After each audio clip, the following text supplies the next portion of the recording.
is the entire world eyeing on moon? In recent years, the race to the moon has transformed from a distant dream into a defining global mission, with multiple nations entering the competition for lunar exploration.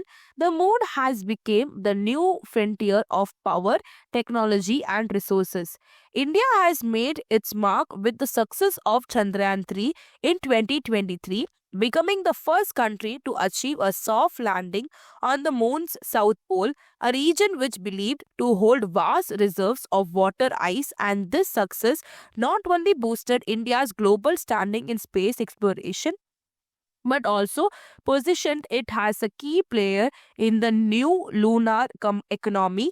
But the race to the moon is no longer about prestige, it's the race for resources and the control over the new frontier.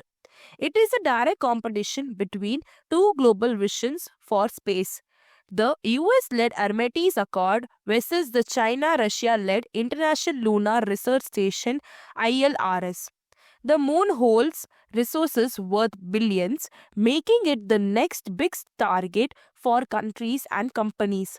The most important is water ice, found in the dark craters near the moon's south pole, and this water isn't just for drinking, but it can be turned into liquid hydrogen and oxygen, which together make rocket fuel. And by building the base there, the moon could become a gas station in space, which is helping us to travel more easily to Mars and beyond. Another valuable resources like helium 3, a rare element on Earth but found in huge amounts on the moon with about 5 million tons, and just 1 kilogram of helium 3 could worth about $20 million today and power for entire city.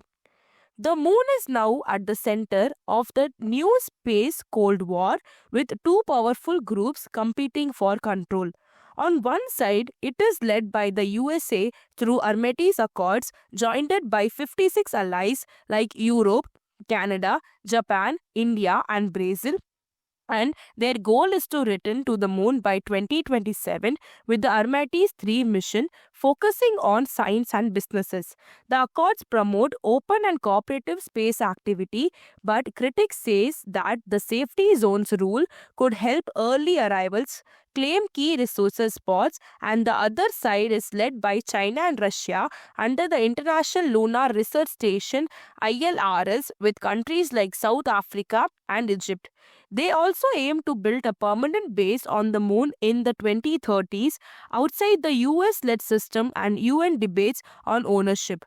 Together, these two groups are creating two different sets of rules for the moon, which raises the question: will space be shared fairly or divided into rivalry zones of power? The new moon race isn't just between countries like US and China, but it's now driven by billionaires and private companies like SpaceX, Blue Origin, and many startups are building rockets, landers, and mining machines to explore and profit from the moon.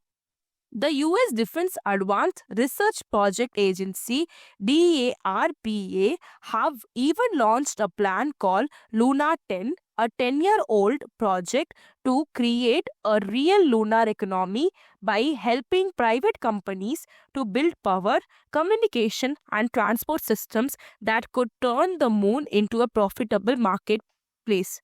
Meanwhile, a company called Interlune is already developing technology to helium 3, not just for future energy use but also for industries like cryptocurrencies and quantum computing.